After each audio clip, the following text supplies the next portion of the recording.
শরীফুল ইসলামের বাউন্সারে নাস্তানাবুদ Aussie captain Pat Cummins.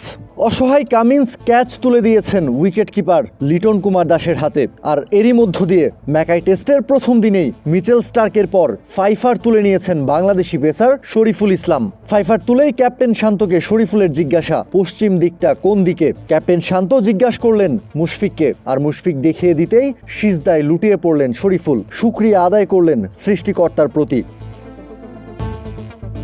Mackay টেস্টে দারুণভাবে ঘুরে দাঁড়িয়েছে বাংলাদেশ। বল হাতে বাংলাদেশকে সামনে থেকে নেতৃত্ব দিচ্ছেন শরীফুল ইসলাম। বেউ ওয়েবস্টারকে এলবিডব্লিউর শিকার বানিয়ে অস্ট্রেলিয়ার 6 নম্বর উইকেটটা তুলে নিয়েছে বাংলাদেশ। নিজের 4 নম্বর উইকেটের দেখা পেয়েছেন শরীফুল। ঠিক এর আগের ওভারটাতেই অ্যালেক্স ক্যারিকে ফিরিয়েছেন মেহেদী হাসান মিরাজ। মিরাজের বলে চড়াও হতে গিয়ে বিলাসী শট খেলতে গিয়ে ক্যাচ তুলে দিয়েছিলেন অ্যালেক্স ক্যারি। আর সেই ক্যাচটা ধরতে এতটুকুও ভুল করেননি হাসান মাহমুদ। ম্যাকাই টেস্টে বল হাতে দাপট দেখাচ্ছেন Shariful Islam. Travis head, Marnus লাবুশানের পর এবার শরীফুলের শিকার স্টিভেন স্মিথ। 42 রান করা স্মিথকে এলবিডব্লিউর শিকার বানিয়ে প্যাভিলিয়নে পাঠিয়েছেন শরীফুল। এক্ষেত্রে অবশ্য শরীফুল ইসলাম এবং বাংলাদেশকে খানিকটা ভাগ্যবানই বলা যায়। আম্পায়ার্স কলেই মূলত আউট হয়ে ফিরেছেন স্টিভেন স্মিথ। এর আগে বাংলাদেশের ব্যাটিং ইনিংসে নাজমুল শান্তকেও আম্পায়ার্স কলে আউট হয়ে ফিরতে হয়েছিল। এবার যেন শান্তর আউটের বদলাটাই নিয়েছেন পেসার শরীফুল। জমে উঠেছে ম্যাকাই টেস্ট। নিজের প্রথম ওভারেই ট্রাভিস হেডের পর মার্নাস লাবুশানের উইকেট তুলে নিয়ে ম্যাকাই টেস্ট জমিয়ে তুলেছেন শরীফুল ইসলাম। প্রথমবার শরীফুল বোকা বানিয়েছেন অস্ট্রেলিয়ান ওপেনার ট্রাভিস হেডকে। হেডের থায়ে লেগে বলটা ডিরেক্ট গিয়ে হিট করে স্টাম্পে। বোল্ড হয়ে ফিরতে হয় ট্রাভিস হেডকে। এরপর ঠিক একইভাবে আউট হয়েছেন মার্নাস লাবুশানেও। আর শরীফুলের আগে ম্যাট রেনশোর উইকেট তুলে নিয়েছিল তাসকিন।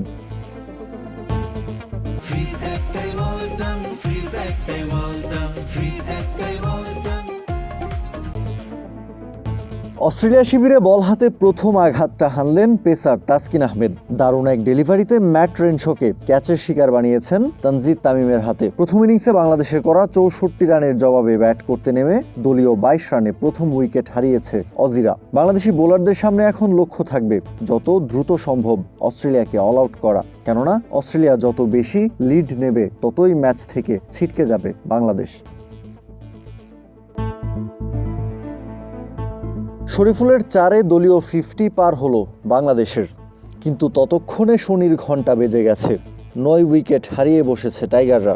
গেল কয়েকদিন আগে ডারউইনে যে বাংলাদেশকে দেখা গেছে, ম্যাকাইতে দেখা গেল ঠিক তার বিপরীত বাংলাদেশকে। বড্ড অসহায়, প্রচণ্ড নড়বড়ে।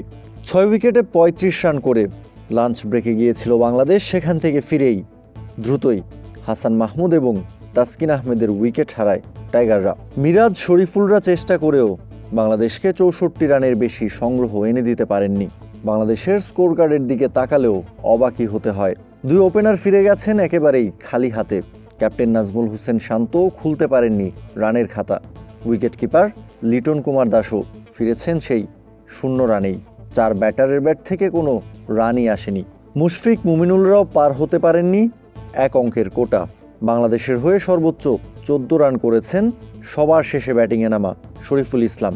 দ্বিতীয় সর্বোচ্চ 11 রানের ইনিংস এসেছে তাইজুল ইসলাম এবং মেহেদী হাসান মিরাজের ব্যাট থেকে। পেসার হাসান মাহমুদ করেছেন 10 রান। এদিকে ইনিংসের একেবারে শুরুতেই ফাইফার তুলে নেয়া মিচেল স্টার্ক বাংলাদেশের কফিনে শেষ পেরেকটা ঠুকেছেন। শরীফুলকে আউট করে 6টা উইকেট তুলে নিয়েছেন একা হাতেই।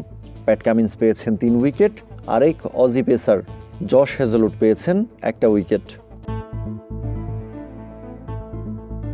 ম্যাকাই টেস্টে মিচেল স্টার্কের পেস বোলিংয়ের তোপে পুড়ছে বাংলাদেশের ব্যাটিং লাইন আপ। সাদমান ইসলাম, তানজিদ তামিম, নাজমুল শান্ত, মুমিনুল হক, লিটন কুমার দাসরা একের পর এক ভেঙে পড়ছেন তাসের ঘরের মতো।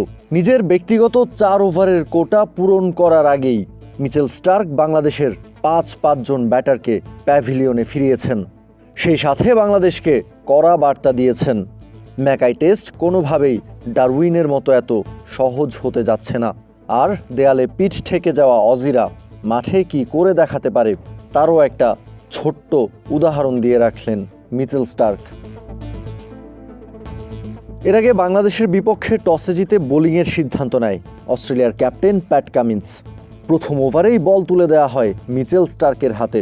ডারউইনে বাংলাদেশের বিপক্ষে লজ্জার হারের পর দেয়ালে পিঠ ঠেকে যাওয়া মাইটি অজিরা ঘুরে দাঁড়াতে ঠিক কতটা মরিয়া হয়েছিল তারই প্রমাণ পাওয়া যায় ইনিংসের একেবারে প্রথম বলে। স্পিড আর সুইংয়ে সাদমান ইসলামকে ভরকে দিয়ে গালিতে দাঁড়ানো ফিল্ডার ক্যামেরুন গ্রিনের হাতে ক্যাচের শিকার বানান মিচেল স্টার্ক। বাংলাদেশকে দেন একটা বড় স্টেটমেন্ট। এরপর নিজের দ্বিতীয় ওভারের প্রথম বলেই তানজিদ তামিমকে ফেরান বেও ওয়েবস্টারের হাতে ক্যাচের শিকার বানিয়ে। তানজিদ তামিমের ঠিক পরের বলটাতেই এলবিডব্লিউর শিকার হন নাজমুল হোসেন শান্ত। জোরালো আবেদন তোলে অস্ট্রেলিয়া দল, কিন্তু রিভিউ নিয়ে মাঠে টিকে থাকতে চেয়েছিলেন নাজমুল শান্ত। তবে আম্পায়ার আগে ভাগেই আউট দিয়ে দেয় এ যাত্রায় ভাগ্যটা খারাপই বলতে হয় শান্তর। আম্পায়ারের দেওয়া সিদ্ধান্ত কোনোভাবেই যেন মেনে নিতে পারছিলেন না, তাই তো মন খারাপ করেই মাঠ ছেড়েছিলেন টাইগার ক্যাপ্টেন।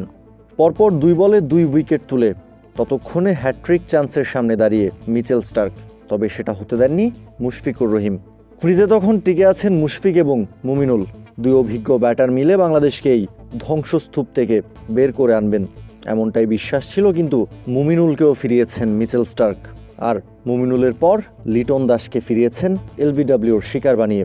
অবশ্য লিটন ঠিকের আগের বলটাতেই আউট হতে পারতেন যদি না বেও ওয়েবস্টার স্লিপে এই সহজ ক্যাচটা মিস করতেন। কিন্তু সেই আক্ষেপটা করতে হয়নি অস্ট্রেলিয়াকে। ঠিক পরের বলেই লিটন কুমার দাসকে ফিরিয়ে নিজের ক্যারিয়ারের সবচেয়ে দ্রুততম 5 তুলে নিয়েছেন মিচেল স্টার্ক। সেই সাথে বাংলাদেশকে ঠেলে দিয়েছেন একেবারেই খাদের কিনারায়। মেহেদী হাসান মিরাজকে নিয়ে মুশফিক বাংলাদেশের এই ধস কিছুটা সামাল দেওয়ার চেষ্টা করছিলেন, কিন্তু প্যাট কামিন্স সেটা হতে দিলেন না। দারুণ এক ডেলিভারিতে মুশফিককে বোকা বানিয়ে ক্লিন বোল্ড করেছেন কামিন্স। আর এতেই দলীয় 23 রানে 6 উইকেট হারায় বাংলাদেশ। অবশেষে মেহেদী হাসান মিরাজ এবং হাসান মাহমুদের দৃঢ়তায় 6 উইকেট হারিয়ে 36 রান নিয়ে লাঞ্চ ব্রেকে গেছে বাংলাদেশ। এখন দেখার পালা মেহেদী হাসান মিরাজ, হাসান মাহমুদের পর টেল এন্ডারদের নিয়ে বাংলাদেশকে ঠিক কতদূর পর্যন্ত টেনে নিয়ে যেতে পারেন। কাউসার শান্ত, ক্রিক ফ্রেঞ্জি।